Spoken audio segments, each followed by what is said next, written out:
앞서 제가 여러 차례 이제 심리학과 사회학의 차이를 설명을 했었죠. 그래서 그 심리학은 좀 더 심리학적 과정 자체에 초점을 두는 경향이 있어요. 그리고 개인을 하나의 분석의 단위로 보죠.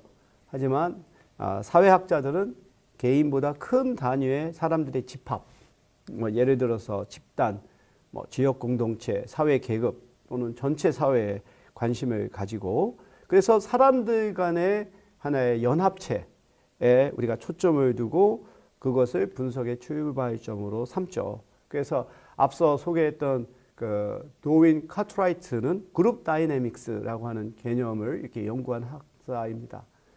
사람들과 사람들 사이에 집단을 이루었을 때 그 집단이 사회 사람들에게 영향을 미치는, 그래서 개별적으로는 행동하지 않던 것이 집단 속에 들어가면서 나타나는 그런 현상들이 나타나죠. 뭐 그 군대를 제대하고 사회에 복귀한 예비군들은 그 일정한 또 시기에 모여서 예비군 훈련을 받잖아요. 그러면은 평상시에 하지 않던 행동들을 예비군 그 군복을 입고 그 예비군 훈련을 할 때 그런 행동을 보여요. 바로 이렇게 집단 속에 자기가 들어갔을 때 개인이 평상시에 하지 않는 행동들이 이제 나타나는 것이죠. 그래서 이렇게 집단이 개인에게 영향을 미치는 것, 이것이 이제 사회심리학의 주제라고 볼 수 있습니다.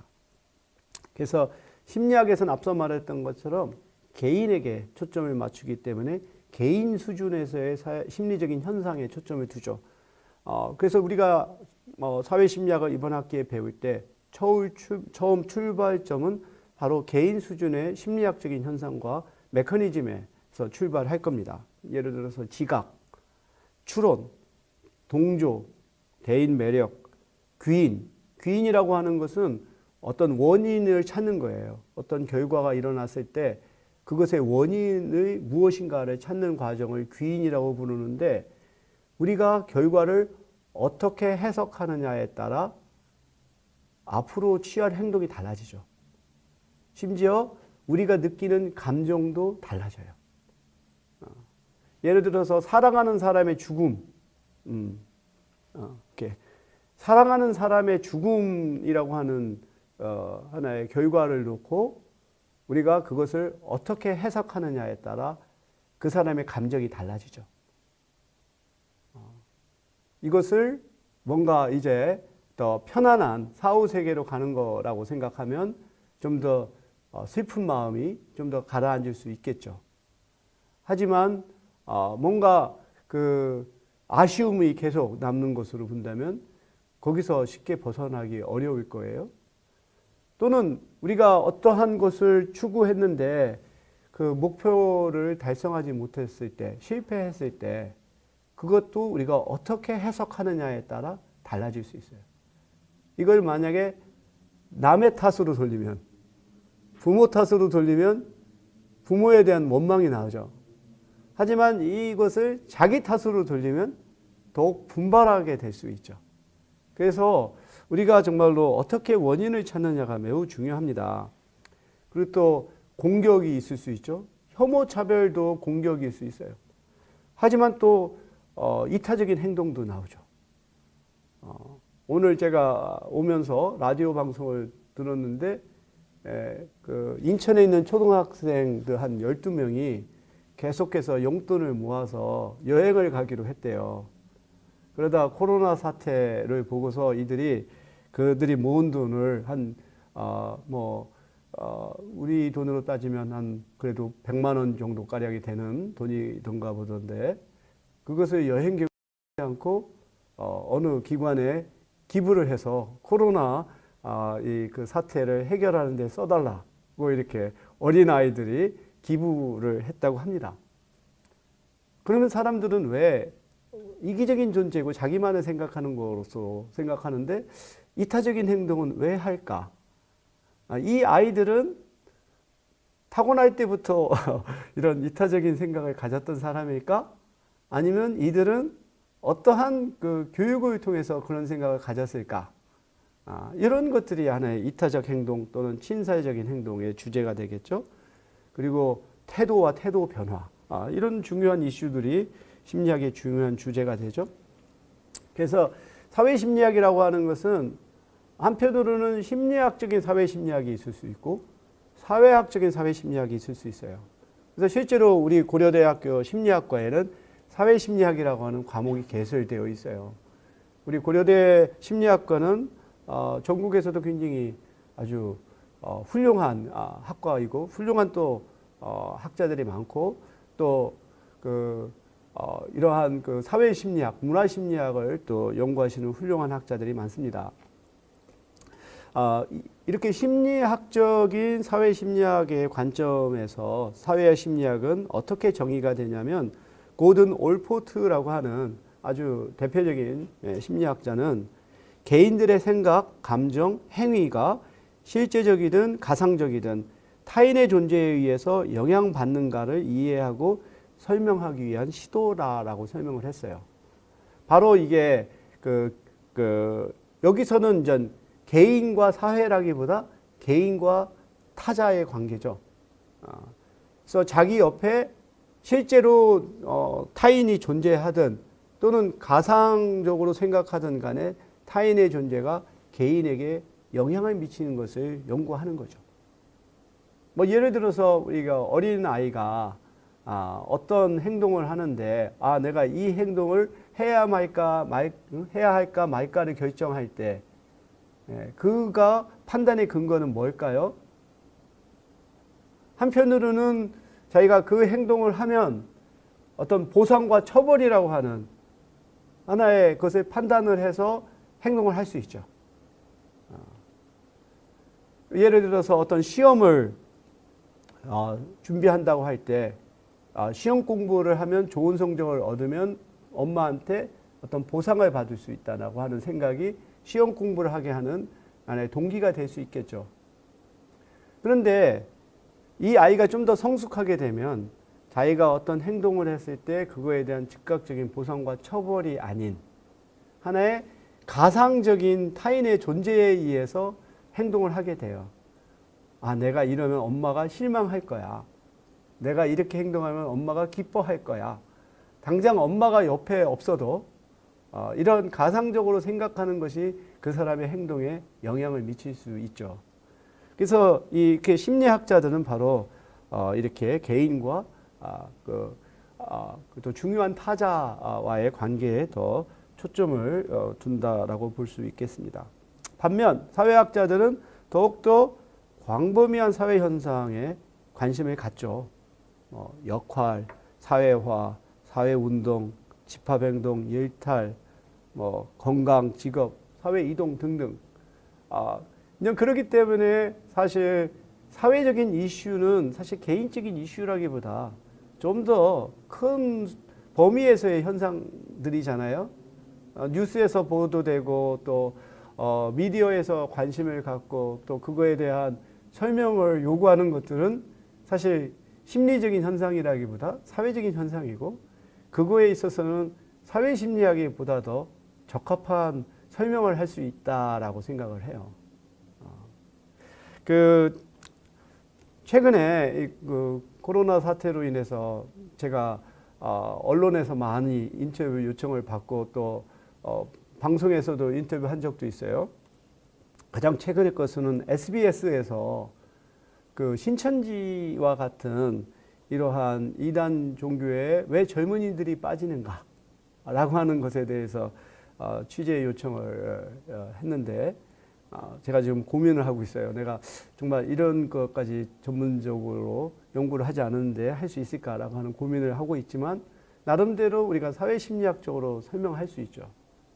저는 이런 현상에 대한 하나의 기본적인 사회심리학적인 설명은 기존 체제가 어떠한 만족과 의미를 주지 못하는 상황에서 이러한 신천지와 같은 어떤 신흥 종교 또는 이단 종교가 그 틈을 파고 들어간다는 거죠.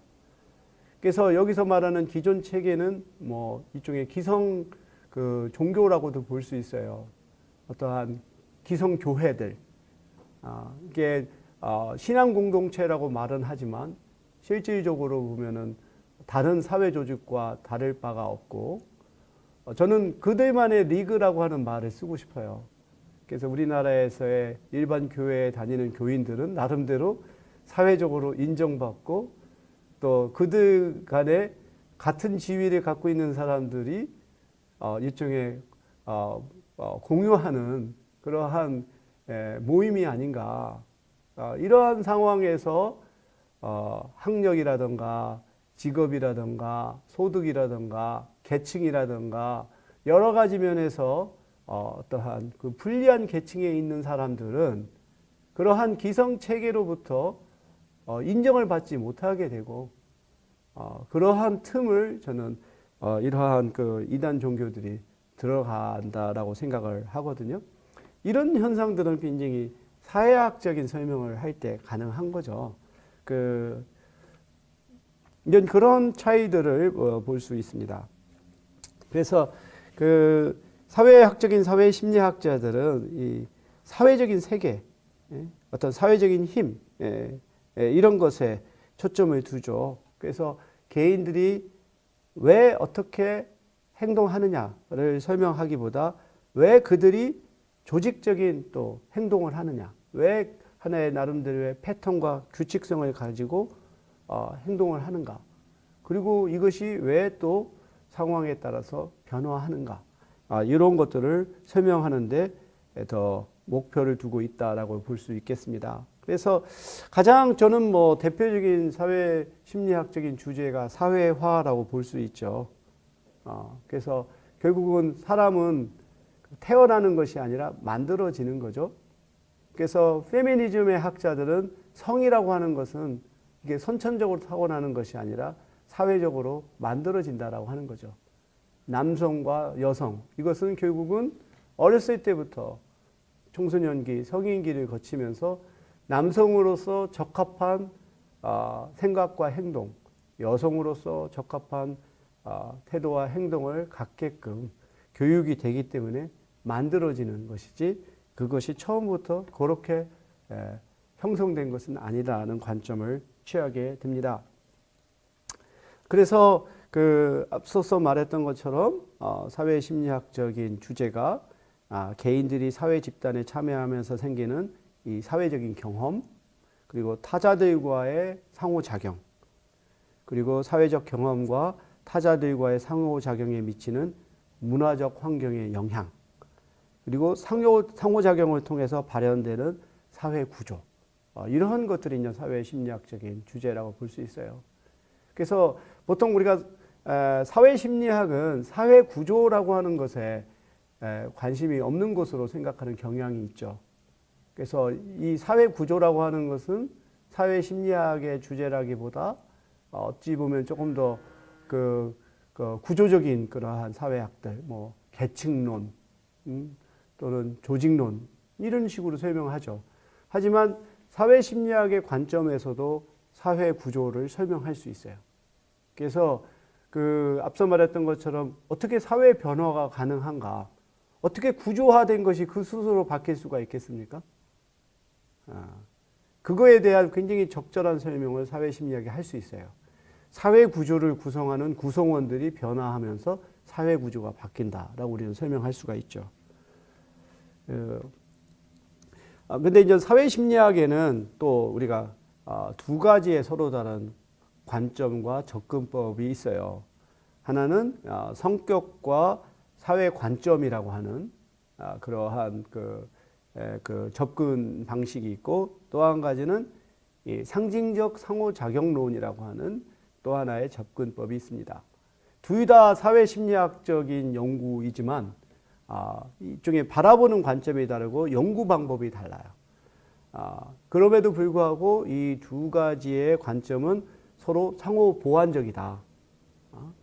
예를 들어서 성격과 사회의 관점은 보다 더 좀 구조적인 측면을 강조하는 사회심리학이라고 하면, 상징적 상호작용론은 개인에 있어서의 능동성에 더 초점을 둔 사회심리학이다라고 보면 됩니다. 그래서 이 두 가지의 관점을 우리가 잘 이해하는 것이 중요한데요. 먼저 이 성격과 사회의 관점은 그 개인적인 특성과 사회의 특성을 사회 심리학의 주된 연구 과제로 바라보고 그 사회 내에서의 개인의 지위가 그의 특성이나 태도, 가치에 미치는 그 영향을 연구합니다. 그래서 우리가 그 사회에서 어떠한 위치, 지위를 갖고 있느냐가 그 사람의 심리에 크게 영향을 미치는 거죠. 그리고 이 거시적인 사건과 미시적인 사건 사이의 관계를 연구합니다. 이러한 그 관점의 대표적인 예로 이 사회 계층에 따라 사람들이 갖고 있는 가치관이 서로 다른 이러한 연구가 있어요. 그 멜빈 콘이라고 하는 그 존스 홉킨스 대학교 사회학과 교수였던 분이 그 어떤 연구를 했냐면 그 사회 계층이 부모의 가치관과 자녀의 양육 방식에 미치는 영향을 연구했어요. 그래서 사회학에서는 SES 모델이라고 하는 게 있어요. Socio Economic Status 모델. 그래서 사회학에서 굉장히 중요한 것은 사실은 한 개인이 사회에서 어떠한 사회 경제적인 지위 또는 성취를 이룩했느냐 뿐만 아니라 이것이 다음 세대, 자녀 세대에게 어떻게 계승이 돼서 이 계층이 더 공고화되는가 아니면 계층이 변하는가 이것에 그 관심이 있다고 봐요. 그래서 이 불평등의 문제, 계층의 문제는 사회학에서의 핵심이 되는 건데 이렇게 그 세대 간에 있어서 그 계층 이동에 대한 지금까지의 대표적인 설명이 바로 SES 모델이에요. 그러니까 부모의 지위가 자녀의 지위로 계승이 됨에 있어서 교육이라고 하는 것이 하나의 매개 요인이 되는 거죠. 부모가 학력이 높고 또 부모가 그 소득이 많아도 그것을 합법적으로 자녀에게 계승할 수 있는 방법은 교육이라고 하는 거죠. 그래서 뭐 사교육을 통해서든 또는 뭐 그 보다 더 좋은 환경의 교육 환경에서 자녀를 교육하는 것에 투자함으로써 결국은 그게 자녀가 보다 더 유리한 교육의 기회를 받고 그러면 더 좋은 그 학력을 갖게 되고 그것이 좋은 직장과 높은 소득으로 이어지는 그래서 부모의 사회 경제적 지위가 곧바로 자녀에게 계승되는 것이 아니라 교육이라고 하는 하나의 중간적인 이 그 매개 변인을 통해서 계승된다라고 하는 것이 전통적인 사회 계층적인 설명입니다. 좀 과거에 우리 한국 사회가 굉장히 고성장 사회일 때는 바로 교육이 신분 상승의 일종의 사다리 역할을 했죠. 근데 지금은 많은 연구가 신분 상승이 아니라 오히려 그 계층을 고착화하는데 교육이 쓰여지고 있다. 이런 식으로 또 문제 제기를 하죠. 근데 이와 같은 설명에서 간과한 것이 뭐냐면 그 교육이라고 하는 굉장히 어찌 보면 물질적이고 또 구조적인 이 요인에 초점을 두고 있는데 그것만이 아니라는 거죠. 일종의 가치관이라고 하는 그 이것이 부모의 그 사회 경제적 지위를 자녀에게 계승하는데 매우 중요한 역할을 한다라고 하는 거예요. 그리고 이것이 계층마다 서로 다른 가치관을 갖고 있는데 이 그 부모의 가치관을 자녀가 학습하게 되면 그 보다 더 유리한 그 조직 환경에서 더 그 경쟁력을 발휘할 수 있게 된다는 거죠. 예를 들어서 이 전문직에 종사하는 사람들, 뭐 교수가 됐던 또는 예술인이 됐던 또는 뭐 의사가 됐던 그 이 전문직에 종사하는 사람들에게 있어서 굉장히 중요시 여기는 가치와 덕목은 독립성과 창의성이에요. 왜냐하면 전문직에서는 뭐 9시부터 저녁 6시까지 계속해서 자리에 앉아서 성실하게 일을 한다고 해서 자기가 원하는 결과를 얻는 게 아니에요. 이 전문직에 종사하는 사람들은 굉장히 창의적인 성과가 나와야 되기 때문에 여기서 중요한 것은 굉장히 자유롭고 독립적이고 민주적인 그러한 환경이 매우 중요한 거죠.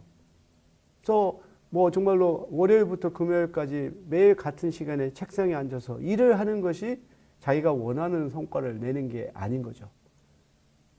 이런 사람들의 특징은 그 근무 시간이 굉장히 유연해요. 어떤 때는 밤늦게까지 일하면은 그 다음날 늦게 올 수도 있고, 또 주말에도 일을 할 수도 있고, 또 이게 이런 사람들은 또 직장과 가정의 구분도 애매하고 그렇죠. 그래서 결국은 자기가 원하는 것을 자유롭게 하느냐가 매우 중요합니다.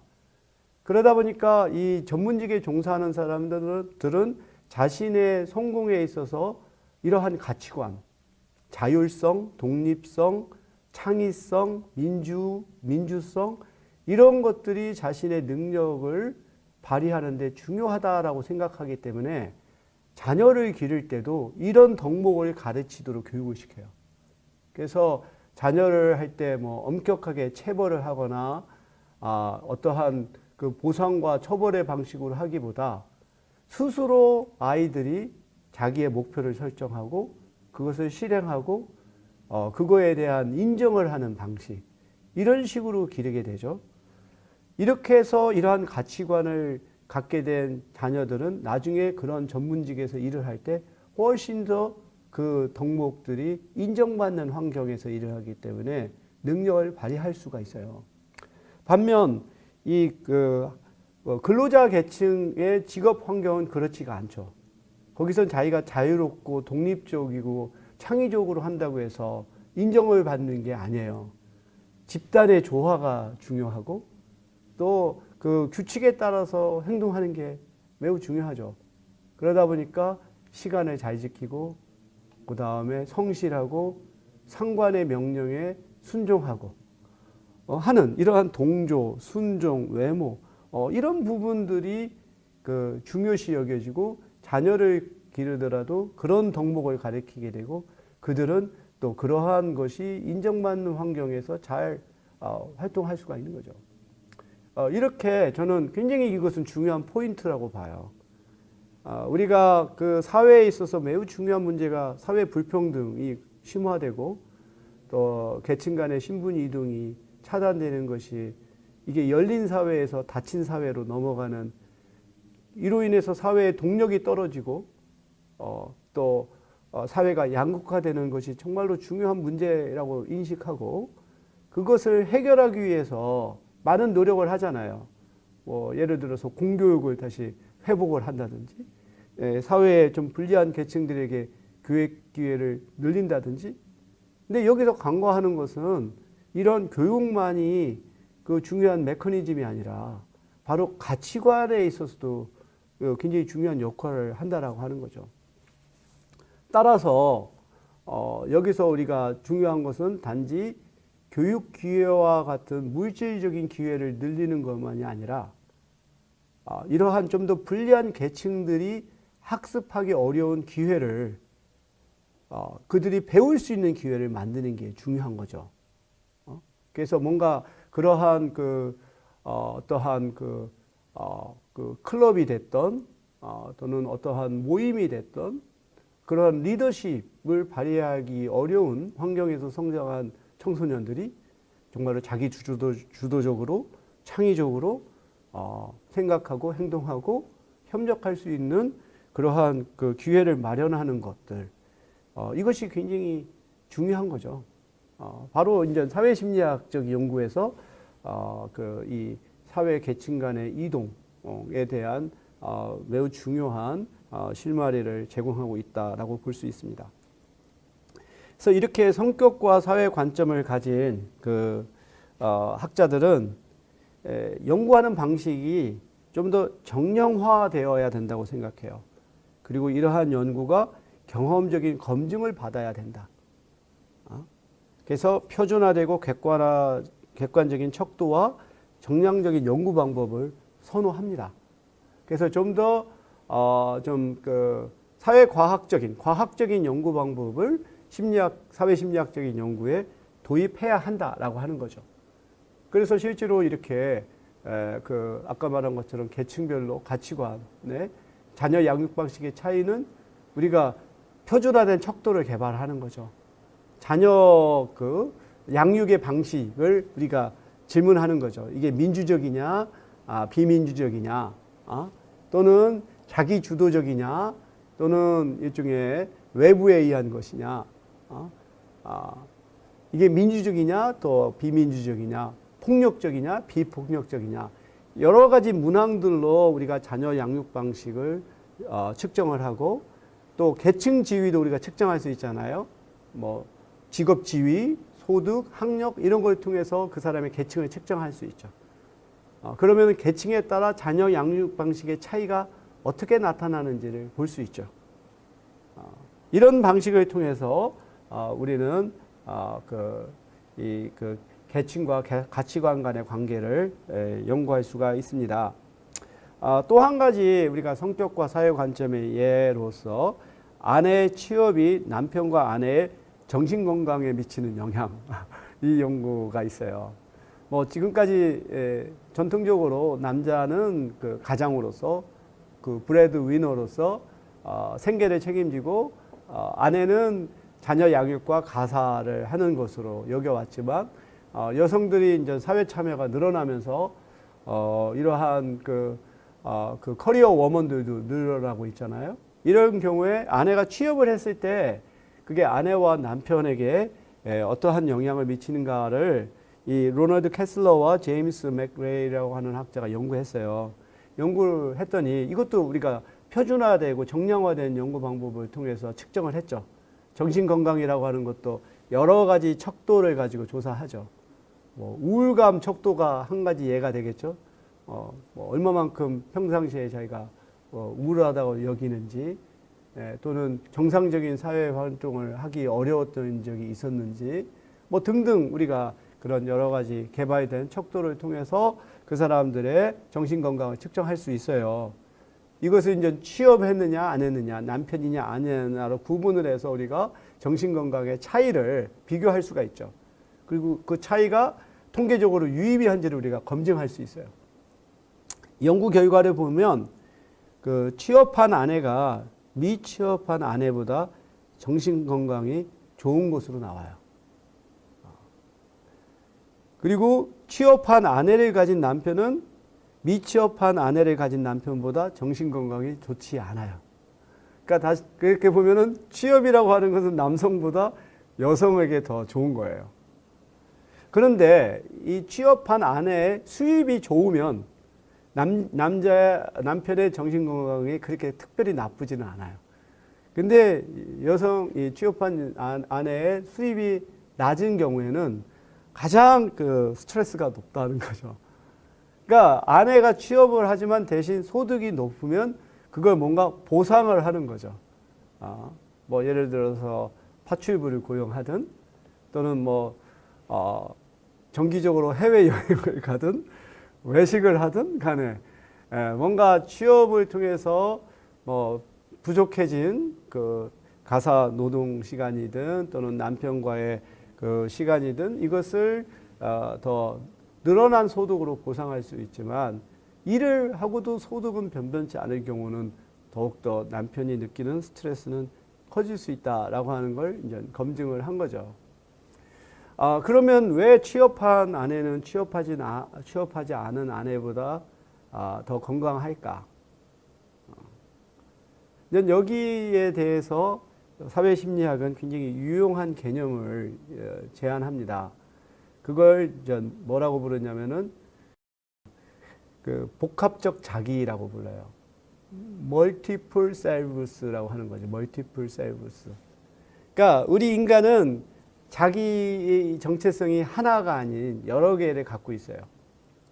우선 남성이냐 여성이냐라고 하는 또 성 정체성이 있죠. 두 번째로는 커리어 워먼이냐 아니면은 그냥 그 전업주부냐라고 하는 또 지위가 있죠. 근데 사람은 하나만의 자기가 아니라 여러 개의 자기를 가질 경우 훨씬 더 건강합니다. 그리고 더 행복해요. 이건 마치 어떻게 생각해 보면 스페어 타이어가 여러 개가 있는 것과 같은 거예요. 근데 자기의 정체성이 전업주부라고 하는 거에만 이렇게 그 한정되어 있으면 그 여성의 만족감은 남편 또는 자식밖에 없어요. 근데 그 관계가 안 좋으면 불행해지는 거죠. 근데 취업한 아내는 그 아내 또는 엄마라고 하는 자기 말고 커리어 워먼이라고 하는 또 하나의 자기를 갖고 있어서 그걸 통해서 자기가 만족을 누리고 성취감을 가질 수가 있어요. 그래서 우리가 이런 복합적 자기를 갖는 게 매우 중요합니다. 그러니까 자신의 생활 세계가 어느 하나에 한정되지 않는, 마치 우리가 이 계란을 하나의 광주리에 담는 게 아니라 포트폴리오가 여러 개가 있어서 여러 개 분산해 놓으면 어느 하나가 결함이 있거나 기능을 하지 않으면 다른 것을 통해서 우리가 기능할 수 있어요. 저는 이러한 예가 여가라고 생각돼요. 여가. 왜 여가가 우리 사람들에게 중요한가? 그 여가도 바로 멀티플 세이브 중에 하나죠. 우리는 일이라고 하는 하나의 굉장히 생업이 있잖아요. 근데 일을 얼마만큼 정말로 만족하고 성취감의 근원으로 생각하는 사람이 얼마나 많을까. 뭐 목구멍이 포도청이라고 해서 어쩔 수 없이 하는 일을 일이라고 보죠. 그래서 영어의 그 하나의 속어, 슬랭 중에 job이라고 하는 말이 있어요. job. 그래서 he's a job 하면 그는 일이야 이런 거죠. 그러니까 하기 싫은 일을 하는 거, 정말로 밥맛 떨어지는 사람을 일이라고 하는 것에 이렇게 붙여서 한다는 얘기는 일은 정말 억지로 해야 되는 것을 의미하는 것이 경우가 많죠. 반면 여가라고 하는 것은 해도 되고 안 해도 되는 게 여가예요. 근데 우리는 해도 되고 안 해도 되는 것을 할 때 자기 선택이라고 하는 게 들어가요. 그래서 자기가 선택한 거. 근데 또 선택할 때 자기가 좋아하는 걸 선택하지 자기가 못하거나 싫어하는 걸 선택하지 않죠. 그래서 자기가 좋아하고 자기가 잘하는 것을 선택하고 그것을 행하면서 우리는 만족감을 느껴요. 이게 바로 여가의 중요성이죠. 결국은 자기가 하나의 자기만이 아니라 여러 개의 자기를 갖고 있을 때 그 하나의 위험으로부터, 불행으로부터 자기를 보호할 수가 있는 거죠. 그 예가 별은 이렇게 하나의 아내의 취업이 아내 당사자 또 남편에게 미치는 영향이라고 저는 설명을 하겠습니다. 반면 상징적 상호작용론은 조금 더 다른 관점을 취해요. 아까 계층이라고 하는 구조가 그 가치관이라고 하는 개인의 심리에 영향에 미쳤다고 보는 거잖아요. 반면 상징적 상호작용론은 이 실제라고 하는 것 또는 구조라고 하는 것이 결정된 것이 아니라 사회적으로 구성되고 이것은 사람들 간에 있어서 의미를 서로 주고받는 과정에서 만들어진다라고 하는 거죠. 그래서 이 상징적 상호작용론에서는 모든 것이 유동적이고 가변적이에요. 뭐 사람 간에 있어서 애정이라고 하는 것도 이게 만들어진 게 아니죠. 둘 사이에 사실은 그 하나의 그 관계를 통해서 애정의 그 본질이 나타나잖아요. 그렇기 때문에 이것은 쉽게 변할 수 있죠. 더 이상 신뢰가 사라지고 친밀감이 사라진 상황에서는 이거는 하나의 애정이 아니라 하나의 그 갈등이 되겠죠. 그래서 상징적 상호작용론에서는 바로 사람들이 그 하나의 언어라든지 또는 행동을 통해서 그 의미를 서로 주고받는 과정에서 하나의 사회 현상이 나타난다라고 봅니다. 우리가 상징적 상호작용론의 예를 든다면 여러 가지를 들 수 있어요. 근데 저는 사회학을 처음 시작할 때 도시사회학을 시작으로 했거든요. 그래서 지금 제가 하는 연구도 뭐 어찌 보면 도시사회학이라고도 볼 수 있죠. 그러니까 도시 내에서 일어나는 현상이라고도 볼 수 있으니까. 그래서 제가 좀 상징적 상호작용론의 적절한 예로 들고 싶은 것이 인지지도라고 하는 개념이에요. 코그니티브 맵이라고 하는 거죠. 우리가 하나의 지도라고 하는 것은 하나의 경계를 이렇게 보여주는 거잖아요. 우리가 뭐 대표적으로 행정지도를 생각해 봅시다. 뭐 안암동이라고 하는 행정지도가 있죠. 전체 보면 성북구 중에 안암동이 차지하고 있는 위치가 나와 있고 그 경계가 나와 있어요. 하지만 여러분이 안암동이라고 생각할 때 행정지도를 보고 안암동을 생각하지는 않죠. 자기가 평상시에 다니는 그리고 대표적인 하나의 경계선을 따라 여기는 안암동이라고 생각하죠. 대체로 고려대학교를 중심으로 해서 위치되어 있는 되게 큰 길을 중심으로 여기는 안암동이다라고 생각하죠. 그렇죠? 그래서 우리 머릿속에는 사실은 그거에 대해서 어떻게 인지하고 있느냐라고 하는 지도가 우리의 행동 영역을 결정하고 그 안에서의 상호작용에 크게 영향을 미치죠. 그래서 일찍이 그 제랄드 서틀스라고 하는 시카고 대학교의 도시사회학자는 이 슬럼과 같은 이러한 지역, 여기는 그 경찰력이 미치지 못하는 그러한 곳에서 어떻게 사회적인 질서가 나타나는가에 대해서 연구를 했어요. 굉장히 어찌 보면은 제목 자체가 좀 모순적인 영어잖아요. Social Order of the Slum. 슬럼 하면은 사회적 질서가 없는 것으로 생각하는데 그 안에서 어떻게 사회적 질서가 나타나는가를 연구를 했는데 이 연구를 통해서 서틀스 교수가 설명하는 것은 이렇게 여러 인종들이 살고 있는 지역에서 인종과 영역에 근거한 인지 지도가 이 공권력이 미치지 못하는 슬럼에서 사회적 질서를 제공한다는 거죠. 그러니까 그 슬럼 지역에 이 서틀스 교수가 연구했던 시카고의 다운타운의 애담스 에어리어라고 하는 지역이 있어요. 지금도 애담스 스트리트가 있고 그래요. 그 지역을 관통하는 큰 도로가 그 테일러 스트리트가 있어요. 그래서 테일러 하면은 재단사잖아요. 재단사. 재단사 하면 떠올리는 게 그 당시에 이탈리안 이민자들이 많이 살던 곳입니다. 그래서 이탈리안 이민자들이 20세기 초에 이 시카고로 대거 이주하면서 그들이 애담스 에어리어라고 하는 곳에 거주하고 그들이 이제 많이 종사했던 직업이 재단사예요. 그러니까 테일러 스트리트죠. 그러던 곳이 이제 1세대가 은퇴하면서 그들이 시카고 다운타운을 떠나 교외로 넘어가게 돼요. 그러면서 2차 세계대전이 끝나고 남부에 있던 흑인들이 그 지역으로 대거 이주를 합니다. 그리고 또 푸에르토리코인들이 또 그 지역으로 들어오고 또 이제 2차 세계대전 이후 또 1960년대에 넘어서부터는 멕시코인들 같은 라티노들이 또 시카고로 들어오죠. 그러니까 시카고는 미국에서도 대표적인 이런 다인종 하나의 도시잖아요.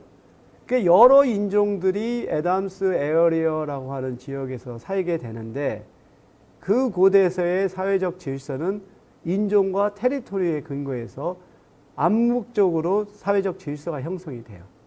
이게 어느 지역이 누구네 지역이라고 하는 테리토리가 있죠.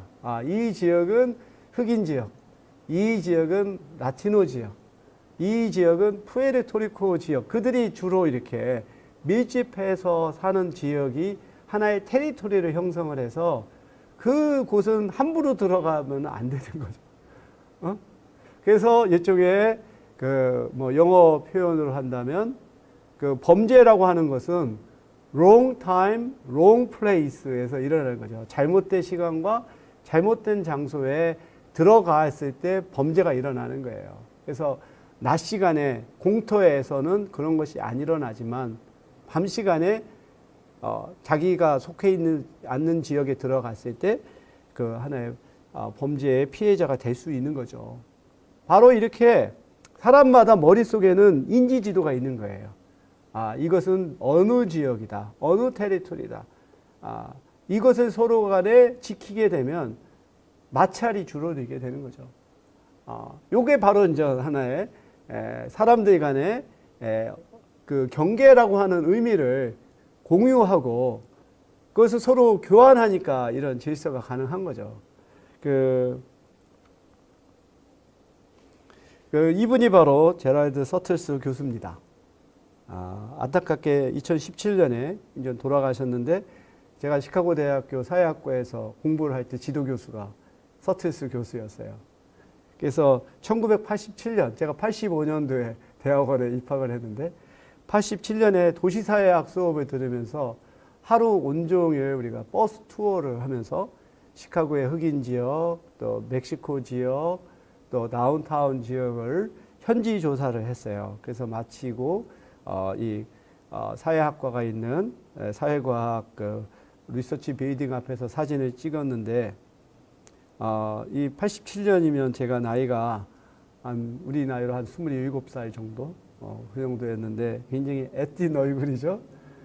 그래서 저는 정말 이 서틀스 교수에게 배웠던 거 그리고 그분이 지도 학생들을 가르쳤던 방식이 저한테는 굉장히 크게 영향을 미쳐요.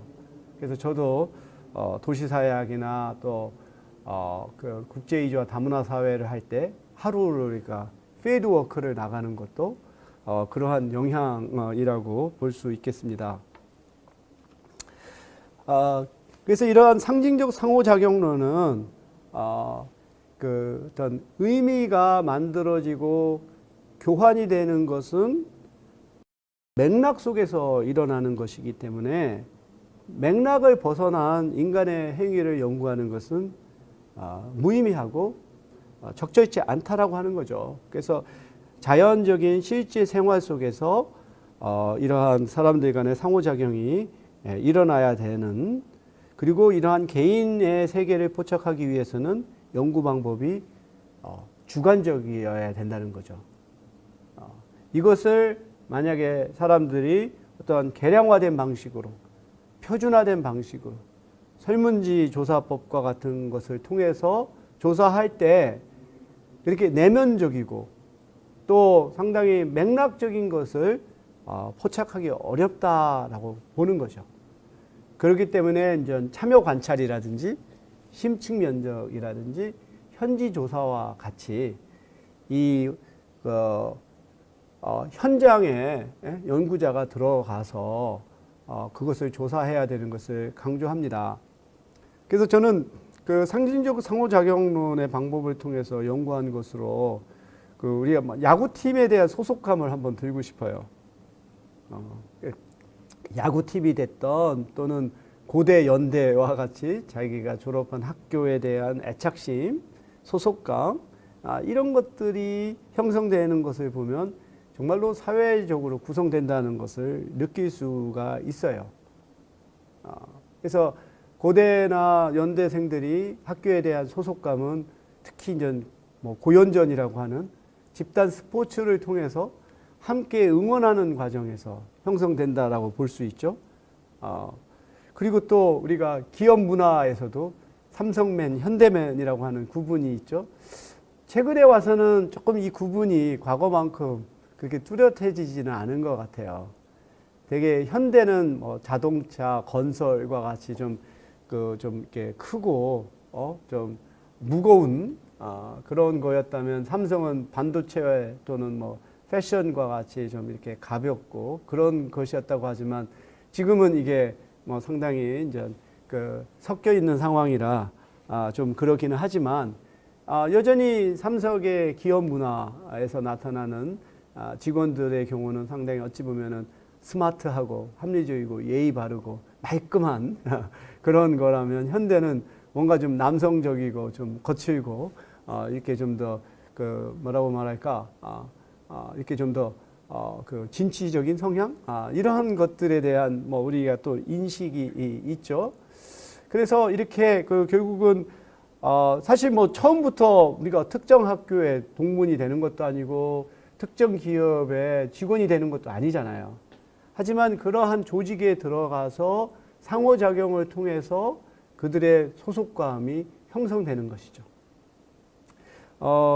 저는 이러한 예를 생각했던 것이 저희 그 개인적인 경험이었는데, 제가 시카고에서 공부할 때, 학생으로 공부할 때, 시카고 불스라고 하는 그 농구팀이 있었어요. 마이클 조던과 같은, 뭐, 스카티 피펀, 뭐, 등등. 아주, 그 당시에 1990년대 불스의 전성 시기였거든요. 그러니까 자연스럽게 시카고 불스의 팬이 되고, 경기를 보고, 그렇게 됐죠. 또 한 가지 시카고에서는 그 시카고 베어스라고 하는 미식 축구 팀이 있었어요. 또 그때 또 전성기였어요. 아주. 그러니까 특히 이게 그 미국에서 미식 축구가 그 슈퍼볼 같은 게 뭐 12월 달 뭐 그때 있어요. 또 1월 한겨울에 그걸 합니다. 그냥 처음에 미식 축구라고 하는 것이 경기의 룰을 모르면 이해가 안 가요. 왜 가다가 막 서로 뒤엉켜서 중단되고 또 가고 그러다가 뻥 차고 뭐 이렇게 룰을 모르면 그걸 즐길 수가 없는데, 전 그걸 이제 배우게 되죠. 먼저 왔던 사람들한테 그 룰을 배우게 되고, 응원을 하고 같이 맥주를 먹으면서 막 기뻐하고 슬퍼하고 하는 과정을 거치면서 자연스럽게 자기가 사는 동네에 그 운동팀에 대한 애착을 갖게 되는 거죠. 그러다가 제가 그 산타바바라라고 하는 그 캘리포니아에 있는 도시로 옮겨가고 거기서 이제 미국 대학에서 가르치게 되는데, 거기는 조그만한 동네라 무슨 운동팀이 없고 제일 가까운 게 로스앤젤레스죠. 뭐 LA 레이커스, LA 레인저스, 뭐 유현진이 뛰었던 LA 다저스다. LA 다저스. 그렇지만 거리가 머니까 멀기도 하고 같이 응원하는 게 없으니까 거기서 살면서도 전혀 어떠한 소위 말해서 로컬 팀에 대한 애착이 없는 걸 보면서 이런 거구나. 우리가 어느 한 특정한 팀에 대한 소속감이라고 하는 것이 바로 사람들 간의 상호작용을 통해서 형성되는 것이구나 하는 생각을 갖게 되었어요. 바로 이런 것들이 이제 상호작용론의 구체적인 예가 될 수 있다라고 보는데, 그래서 뭐 우리가 앞서서 설명했던 부분이지만 이 심리학적 사회심리학이 개인에 대한 직접적인 사회적인 자극을 연구하고, 대표적인 연구 주제로 태도 형성이나 변화, 인종 편견, 공격, 공조 이런 것이라고 하면, 그리고 또 이것을 연구하는 심리학적인 사회심리학의 방법은 좀 더 이 그 복잡한 그 조건들을 단순화시켜서 일종의 하나의 실험의 효과가 그 개인에게 어떻게 영향을 미치는가를 통제된 하나의 환경에서 조사하려고 하는 성향을 갖죠. 그래서 심리학적인 연구 방법은 실험법이 많습니다. 어느 한 실험실에서 개인에게 어떤 자극을 주고 그것에 대해서 어떻게 반응하느냐를 이제 보는 것이죠. 대표적으로 이제 사용하는 방법 중에 어휘 차이법이라고 하는 게 있어요. 그래서 우리가 특정한 집단에 대해서 사람들은 고정관념이 있습니다. 그래서 어떤 특정한 집단에 속해 있는 사람들은 천성적으로 게으르다든지 폭력적이라든지 뭐 어떤 교육 같은 거에 관심이 없다든지 하는 스테레오타입이 있죠. 그 반대로 어떤 다른 집단은 굉장히 좀 더 긍정적인 또 스테레오타입들이 있죠. 뭐 대표적으로 동양인들은 뭐 성실하고 또 성취지향적이고 순종적이고 이런 스테레오타입들이 있죠. 이럴 경우에 우리가 어떠한 집단에 대해서 갖고 있는 편견이나 고정관념이 어떤 것인가를 측정을 할 때 우리가 설문지법에서는 물어볼 수가 있어요. 어느 특정 집단에 대해서 자기가 어떻게 생각하는지를 질문을 하고 거기에 대해서 동의하는 정도를 우리가 측정하는 방법이 있죠. 근데 이런 경우의 문제점은 우리가 그 사회적 선망 효과라고 하는 게 있어요. Social Desirability Bias라고 부르죠. 왜냐하면 그러한 질문을 받는 사람은 이 질문에 대해서 성실하게 답해야 되는 응답자로서의 역할도 있지만 사회적으로 바람직하게 보이고 싶은 하나의 시민적인 욕구도 있죠. 근데 편견을 드러내는 것은 사회적으로 바람직한 것이 아니다 보니까 실제와 다르게 좀 오히려 더 긍정적으로 응답할 가능성이 큽니다. 내년 실험 방법에서는 그러한 것이 개입할 여지를 차단하는 거죠. 그래서 다음에 우리가 수업을 할 때 또 소개하겠지만 어떤 특정 집단과 관련된 형용사들을 제시하고 그것에 대해서 자기가 선택하는 반응 시간을 측정하는 게 있어요. 그래서 특정 집단과 아주 긴밀하게 빈번하게 관련된 형용사에 대해서는 반응하는 시간이 굉장히 짧아요. 반면 그 특정 집단과 좀 이렇게 거리가 있는 동떨어진 형용사가 나왔을 때 머릿속에서 그걸 판단을 해야 돼요. 반응 시간이. 그거는 반응 시간이 더 길게 나타나는 거죠. 그러니까 이런 방법은 Social Desirability Bias, 사회적 선망 효과가 들어갈 요소가 많이 줄어드는 거죠. 그래서 이러한 것들이 또 심리학적인 연구 방법에서 많이 활용된다라고 볼 수가 있습니다. 이 사회심리학에 대해서 오늘은 우리가 상징적 상호작용론을 소개했는데 다음 시간에는 사회심리학의 여러 가지 이론들을 한번 소개를 할까 합니다. 앞으로 배울 사회심리학의 어떤 주요한 개념들, 이론들이 바로 이러한 큰 틀 안에서 나타나는데 다음 시간에는 좀 핵심적인 개념들만 살펴보는 것으로, 그래서 뭐 예를 들어서 상징적 상호작용론, 사회적 학습이론, 교환이론, 역할이론, 귀인이론, 정신분석학, 인본주의 심리학, 긍정의 심리학 등등 이런 것들이 있습니다. 그래서 끝으로 저는 좀 사회학적인 사회심리학 또 심리학적인 사회심리학에 대해서 그 차이점들을 이렇게 소개를 했는데 결과적으로는 이 두 가지가 서로 상호 보완적이고 통합이 되어 있을 때 보다 더 완전한 설명을 할 수가 있다라는 거예요. 그래서 이 두 가지 관점은 공통적으로 개인이 구성하는 주관적인 세계를 연구하는 것이고, 그리고 환경도 그거 자체로 존재하는 것이 아니라 개인들이 인식하는 것에 의해서 구성된다라고 하는 생각을 갖고 있습니다. 미국의 대표적인 사회학자로 고전 사회학자라고 볼 수 있겠는데 W.I. 토마스라고 하는 분이 아주 유명한 하나의 정의를 했어요. 그러니까 누군가 상황이 실제라고 정의하면 그 결과로서 상황은 실제가 된다라는 거죠. 그러니까 실제 어떤 상황이라고 하는 것이 그거 자체로 존재하는 것이 아니라 이것을 우리가 어떻게 정의하느냐에 따라 결국 우리가 해석한 바에 따라 실제가 우리에게 영향을 미치는 거죠. 그래서 실제가 어떤 것인지는 사실 모르죠.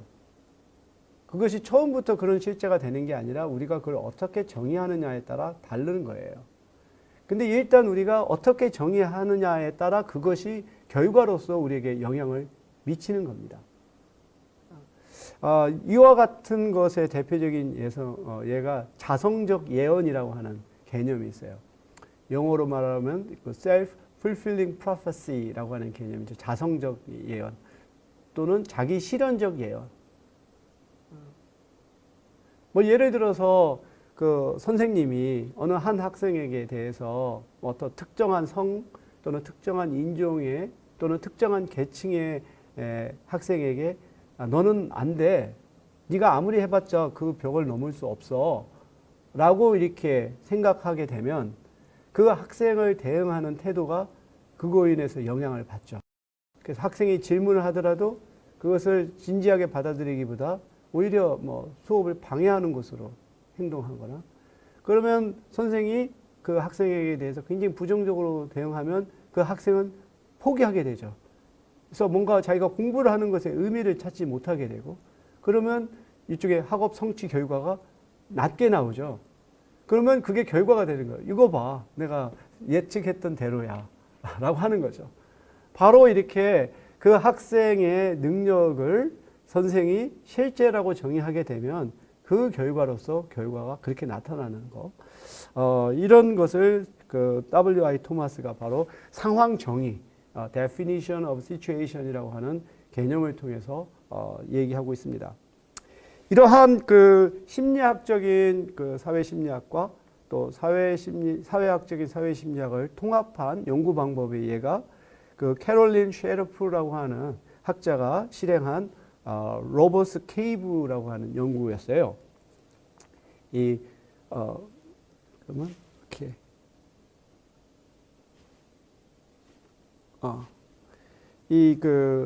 이 로버스 케이브는 그 미국에서 한 11살짜리 이 소년들을 이렇게 대상으로 해서 했던 하나의 여름 캠프와 같죠.